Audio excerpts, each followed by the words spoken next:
You are now entering Nick and Melo's hyperspace. I'm Nick, and I think some of my favorite moments of season 2 of Bad Batch was Omega's relationship with the other members of the batch, other than Hunter.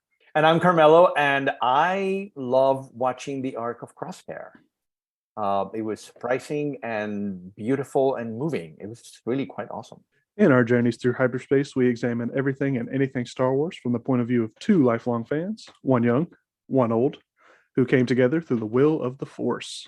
In this episode, we're going to be talking about the Bad Batch Season 2 that just ended a couple of weeks ago. But we had been busy in conventions and cosplaying and all of that. So this was the first moment that we had to do it. I want to show off our new Nick and Melo's Hyperspace t-shirt. Beautiful, very beautiful. I am not wearing a beard because I was Grand Admiral Thrawn a week ago. And so the beard is coming back because I love my beard. But it was a huge success, and Nick and his wife Haley were able to come up to Chicago for C2E2. So we had a whole weekend of fun. We got to fly with Appa. We got to do all sorts of things. Got to sit at a Clone Wars panel, which was incredible. We went at a Clone Wars, yes. So we got to see Ashley Eckstein and Sam Witwer, and it was just marvelous. It was great. Really marvelous. It's a good weekend. Yes, it was. But now we're going to talk about the Bad Batch. We're going to continue our new tradition of doing a non-spoilers area at the beginning of the show, and then we'll let you know when we're going to start throwing spoilers at you, and you can decide to later. Because there is a lot to talk about. There's a lot to talk about, and there's a lot of spoilers. So for the audience, just wanted to give you guys a little time frame of what happened. So Haley and I, like Carmelo mentioned, came up to Downers Grove, stayed with Carmelo, and we came up on Thursday, and of course Bad Batch comes out on Wednesdays.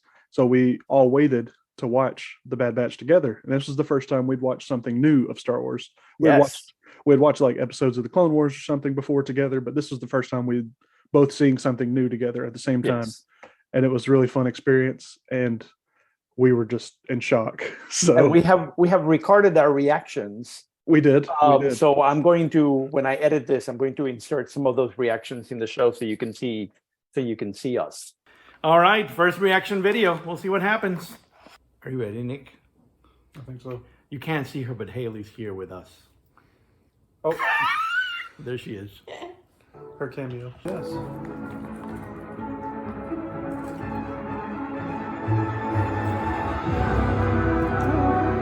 On the color.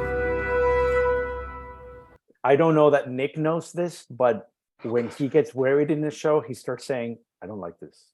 I do say that a lot. I don't like this. Haley could attest. I say that every time. It's the first time that I'm watching something new with Nick, so it was just really odd, sort of like, oh, this is a typical thing of talking to the television. I don't like this. I don't like this. It was so fun. My wife can attest to that. Every time we're watching something, I'm like, oh, I don't like where this is going. Oh, I don't want to know what he's doing. That's how I do it.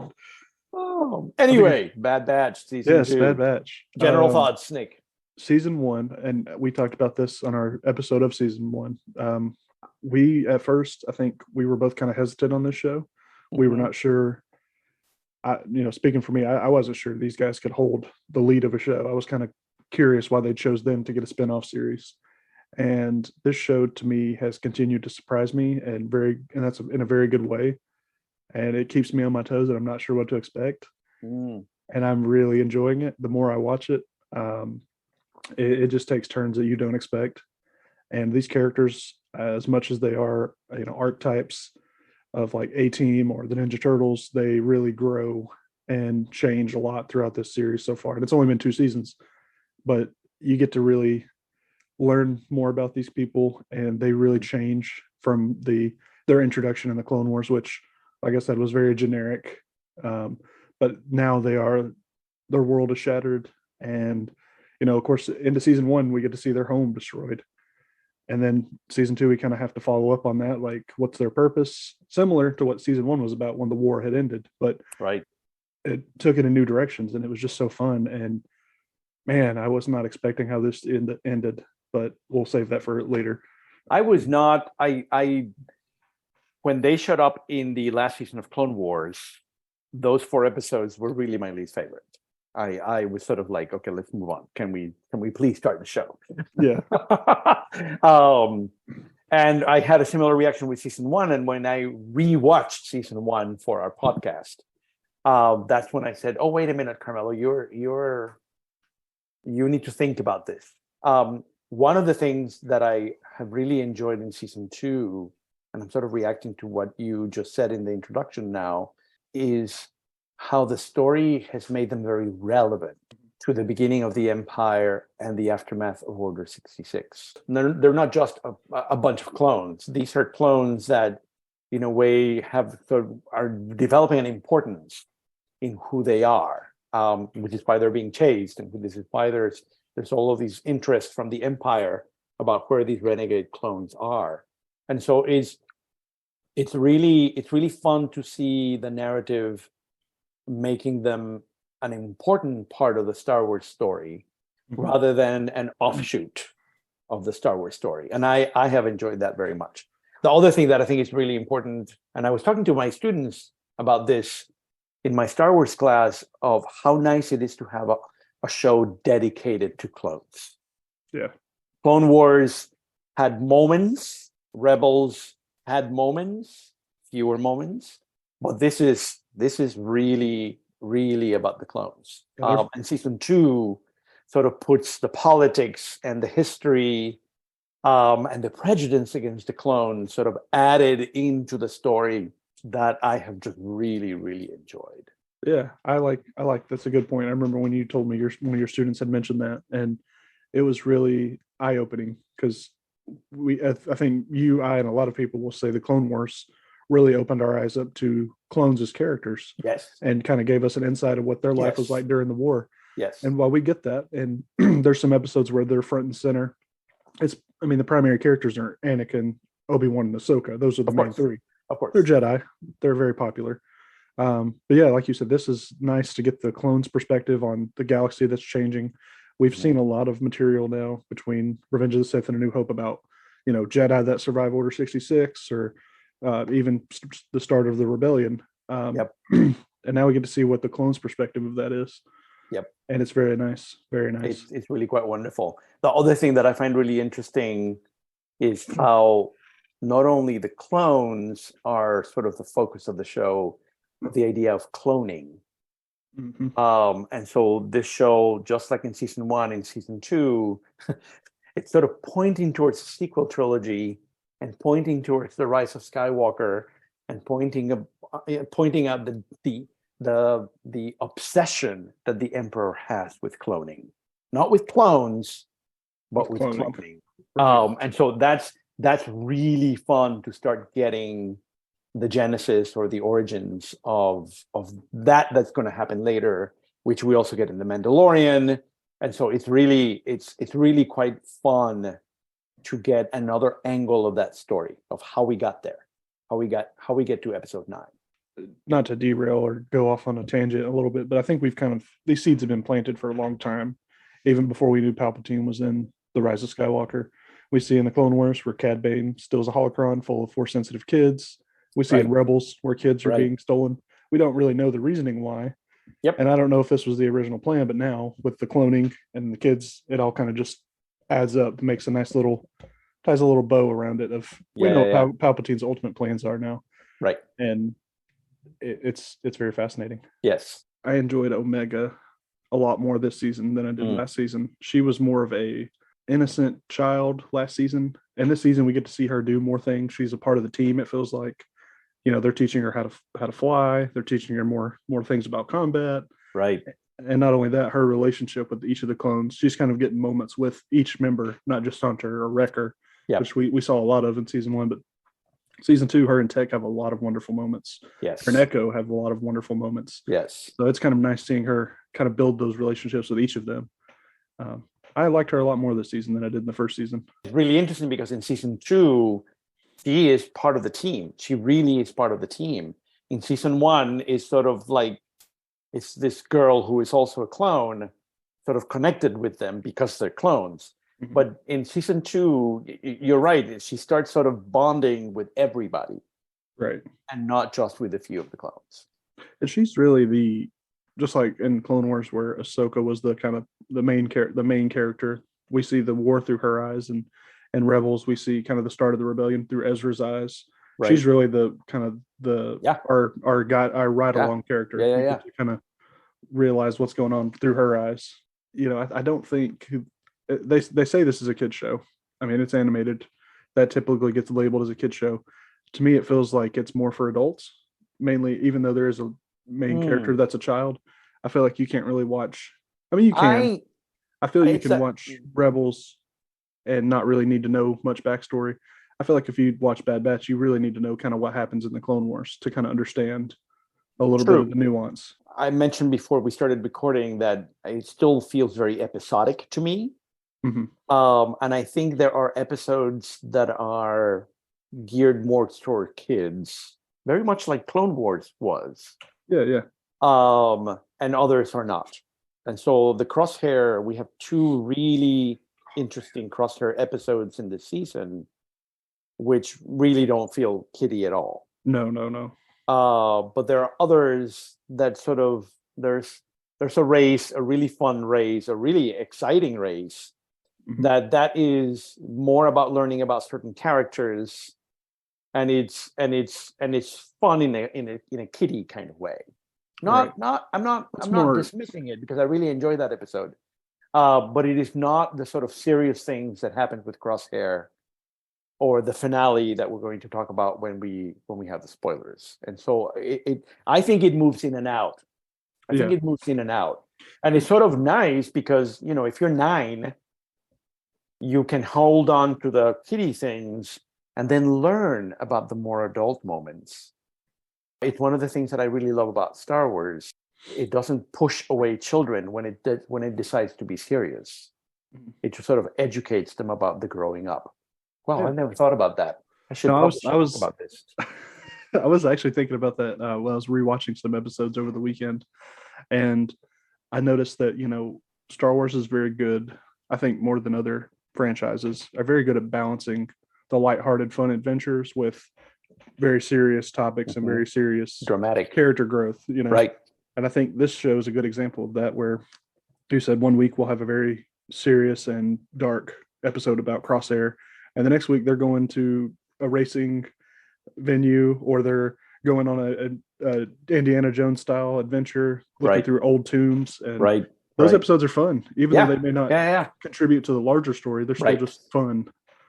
And I think that's why there's 16 episodes and not 8. Right, like the Mandalorian. Like the Mandalorian, or the Kenobi show, or Book of Boba Fett, where we have this like line. We have to go through it. And this is 16 episodes, so they can afford it. Right. It's also animation, so it's a lot cheaper. Well, and you can take more risk with animation than you can live action. Yep. Yeah. All right, I think we're ready for spoilers. Oh God, yeah. We have to. So goodbye if you have not seen the season. Go watch it. Come back. Please watch it. It's really good. Yeah. Please watch it. There's a reason why we're doing this show. Oh boy.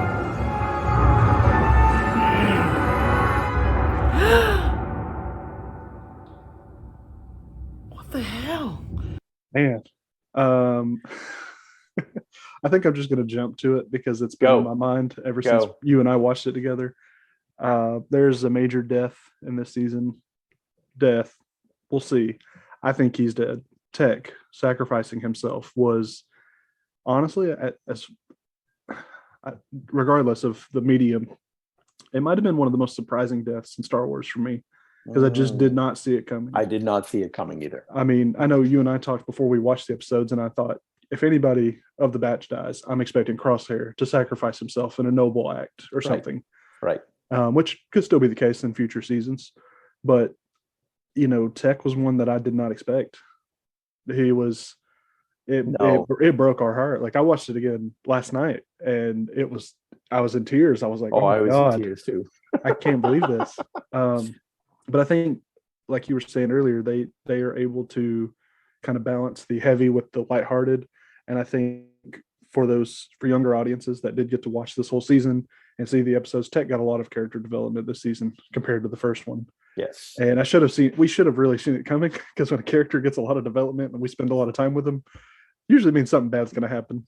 Oh, really? Oh, interesting. That's what I've heard in TV. Okay. That's kind of a trope. I Okay. didn't really think of that, but just, you know, it's good for kids to kind of realize that, you know, just because this is an animated show, there are stakes, there are consequences. And Star Wars animation has always been about that, which I Right. really I've enjoyed. appreciate. Really, You know, really appreciate. We knew in Clone Wars that Anakin and Obi-Wan can't die. Yoda can't die. There's certain characters we know that can't die. This show, now I'm kind of questioning who's next, or, you know, if anybody's going to be next. My inkling would be that it would be, I didn't think Hunter would die because he's very popular and funny and friendly. Tech was kind of the same way. He's kind of quirky and relatable to a lot of people that are on the neurodivergent spectrum. Right. And then, you know, if anybody, like I said, Crosshair, and then maybe Hunter, because he's kind of the leader, and the leaders, you know, but man, God, I am just so blown away. And the more I think about it, the more I think Tech's coming back. Really? Yeah. Can you explain on that? No, I don't have any, and I just have this feeling Okay. that that the story wants us to think that he's gone. And one of the things that sort of led me to that is the whole arc with Fee, with the archaeologist. Yes. And I love that sort of romance that it's not a romance, but it is a romance, but it's not a romance, but it is a romance. Tech doesn't realize it's a. And so, well, Tech is too clueless to realize that. Yes, it went right over his head. This woman is all over him. She's very into him. The shipping art made with this is just beautiful. Thank God for fans who make beautiful art, because they've done some beautiful things with it. And so I'm not sure that he's gone, but you might be right. He might be permanently gone. Well, we haven't seen the body. That's true. The buggles. That's true. So Brown Eyes might still be. I mean, he might be in pieces. He might be a mess. He might get, like, you know, tortured or experimented on. Darth Maul legs or something like that. Oh no. I'm just playing. I know. But it was fun having a romance between Fee and Tech. It was fun having, and I'm changing topics here a little bit. It was fun having the whole story arc with Crosshair of the, you know, the good soldiers follow orders ideology, and how that makes Crosshair rethink what's going on. Yeah. And sort of make him think about what the priorities really are. And I really enjoy those episodes, because it's not that he's changing of heart, it's that he's now having to rethink everything he believed. And I love that. It's not like he's turned into a rebel. It's not like he hasn't done that. But there's a sort of notion of who your friends are, who your colleagues are, what the Empire is, and how the Empire thinks of clones. And so it's really, I have loved, I think my favorite episodes in the whole season were the Crosshair episodes, and then the mid-season double episode and the finale. Those four, I just adore them. I just completely adore them. They were just really, really amazing. To Crosshair, I think anytime he interacts with the Empire, with its Rampart or Lieutenant Nolan, I think is his name on the Outpost episode, right? They all are dehumanizing him and making him feel less than. It is just property of the Empire. But when he meets Mayday, when he works with Cody, he's got that camaraderie. Yes. And of course, since he's been away from the batch, he doesn't have that camaraderie anymore. Right. And we see in one of the episodes, every time he goes to sit down for lunch, all the clones just move away from him. They're kind of like, I don't know about him. So I think the camaraderie of those clones, and especially Mayday, kind of showing him empathy and being a good partner with him, kind of made him rethink, like, wow, this is my relationship with my brothers is more important than my duties as a soldier. That's exactly right. I think that was really beautifully told. And poor I agree. Mayday. I really enjoyed Mayday, and I just hate that they keep doing this to us. They keep introducing characters that we love, and then they just get rid of them. Well, the thing is that by the original trilogy, there are very few clones left in the world. That's true. So there's not going to be that many. No, I think the only one that we for sure know of is Rex. We know he fought in the Battle of Endor. That's the only one that we're confirmed. Right. But there's not that many left. Right. There's not that many left. So it makes sense. Yeah. Another thing that I really enjoyed, and this is, I guess, is going to be the bridge to season 3, is the fact that the younger woman working in the lab is also a clone, like Omega. What is her name? I don't remember her name, to be honest with you. I just watched that episode and I don't remember her name. I don't remember. But she was her. It's really fun that we have another female clone, a grown female clone. And it'll be really interesting to see how she, what her role is in the story and how she relates to Omega and how Omega relates to her. That's going to be really, really curious. I remember the episode where he was captured and was kind of in the wherever he was facility he was being kept across there.